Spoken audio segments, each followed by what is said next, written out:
Can we say anything else? We good? Greenback selection. We're good. Sorry, I had to practice that over. I know. It's better that way. Can't name off the two. No Hi, I'm Becky Harmon for AGTV. Today I'm sitting here with Joe Negri, world-renowned jazz guitarist. However, most of you know him as Handyman Negri from Mr. Rogers' Neighborhood. Joe, thank you for your time. Before we get to the questions, can you give me some of your background? Oh, it's kind of a long background. Well, I started quite young. I mean, really young, like 3 years old. Playing guitar? No, Oh. no. I was one of these rather talented kids, you know. And I went on radio programs in those days. They weren't TV programs, but kids radio shows. And I sang.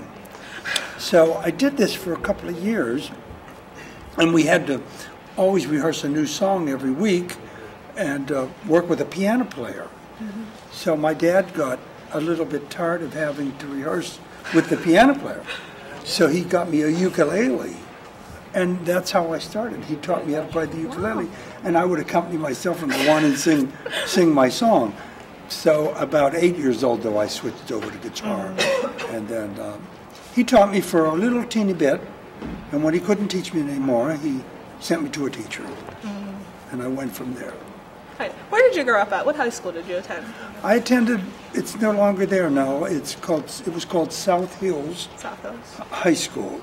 It's in the South Hills part of, actually it was right where I was born and raised. Mount Washington, where you overlook the city. Well, South Hills High School was up on the hill, and that's where I went to the high school. Where did you go to college, and what did you major in? I went to Carnegie Mellon, and that's a cute story too, because they said, well, what's your instrument? And I said, it's guitar. And they went, guitar? We don't offer guitar here, so you'll have to do something else. So I said, well, how about composition? So I studied composition at Carnegie Mellon. And they made me pick a bass violin as my minor instrument. Oh. So I know a little bit about playing the bass. Very little. What other instruments do you play? Oh, I can play, I shouldn't say I'm not a piano player, but I do play the piano, and I can play the bass, and I can play banjo, and I can play mandolin, all of those kind of fretted instruments, you know. When did you decide to dedicate your life to music? When I was 3 years old. 3? Ever since then? No, actually, when I was in my early teens, I kind of rebelled, and I chucked the whole thing. My dad probably, he didn't know what to do with me.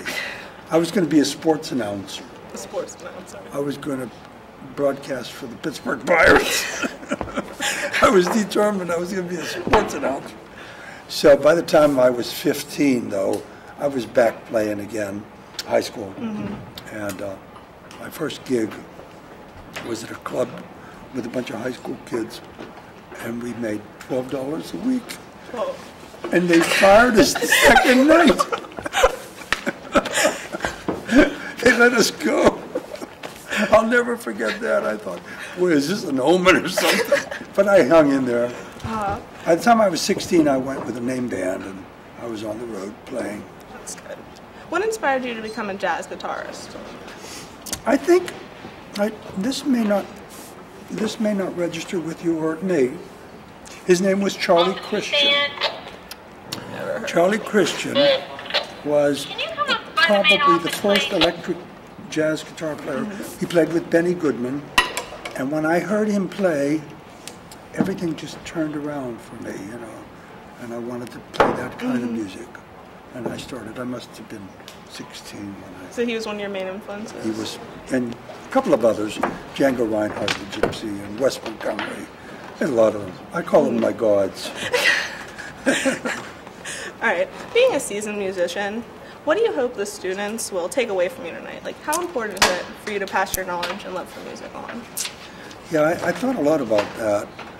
I hope they take away an understanding that you really do have to have a background in music. You know, you have to have the tools and the fundamentals. But it's a strange thing when you play this kind of music that we're going to be talking about, jazz.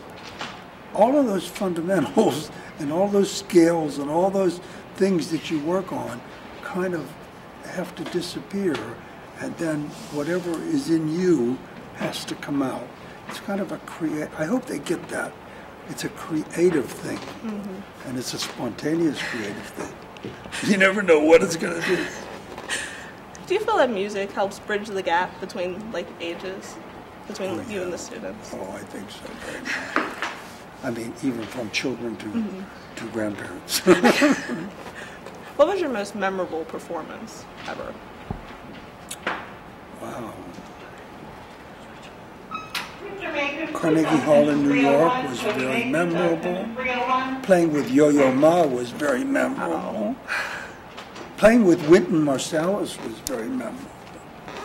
A lot of things.